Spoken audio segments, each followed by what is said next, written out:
I like the quiet, minor key on which this film ends. If it was made 15 years later, the cops probably would have shot Eddie in a case of mistaken identity. In 1954, America may have been ready for a new Mickey Rooney, but not a dead Mickey Rooney.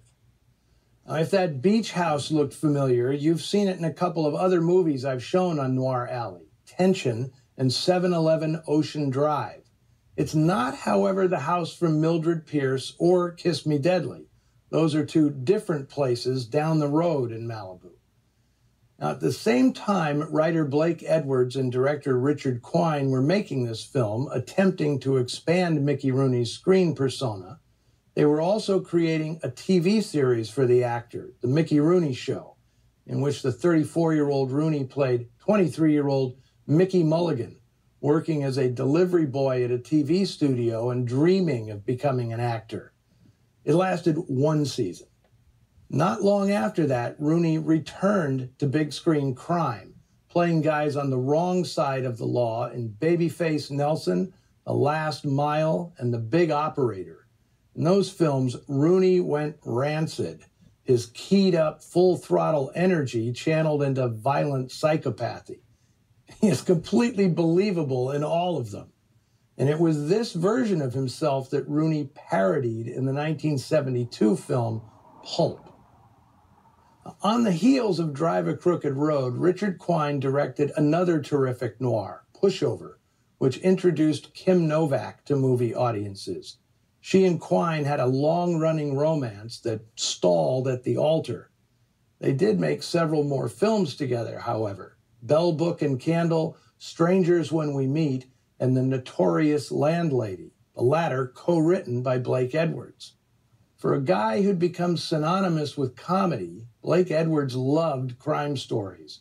He was a major player in the late 50s TV trend in crime shows, creating several series that brought the writer's affection for 40s-style detective fiction and films into the new small-screen era. Mr. Lucky, Richard Diamond, Private Eye, Dante, and Peter Gunn were all primetime shows created by Edwards between 1957 and 1961. He then enjoyed a run of hit films in various genres, Breakfast at Tiffany's, Experiment in Terror, and Days of Wine and Roses, which showed off his versatility. After that, he teamed up with Peter Sellers for The Pink Panther, taking crime around the bend into slapstick farce. In 1969, he married Julie Andrews, and their careers often entwined in the ensuing years, right up to Edwards' death in 2010. Today's villains, Jack Kelly and Kevin McCarthy, had long careers in movies and TV, both working steadily right up till their deaths in 1992 and 2010, respectively.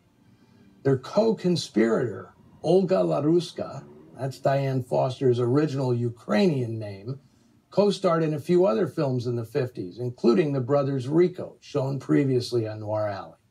After that, she worked mostly in television. In 1966, she retired from the business to devote herself to painting and her family. Okay, I am excited to reveal that next week I'll be joined by a special guest. Actress Dana Delaney will be here to discuss with me the life and career of Gloria Graham, for whom we both share perhaps inordinate fondness. We'll be presenting the 1954 noir thriller Human Desire. She will also be a guest programmer that night, prior to Noir Alley, hosting two films of her choice. Dana is a pure delight, and she really knows her stuff, so I'm greatly looking forward to cocktails and conversation right here in these big, comfy, and underused chairs. Until then, chat away on the Noir Alley Facebook page and Twitter feed, but not while you're driving a getaway car down a bumpy back road.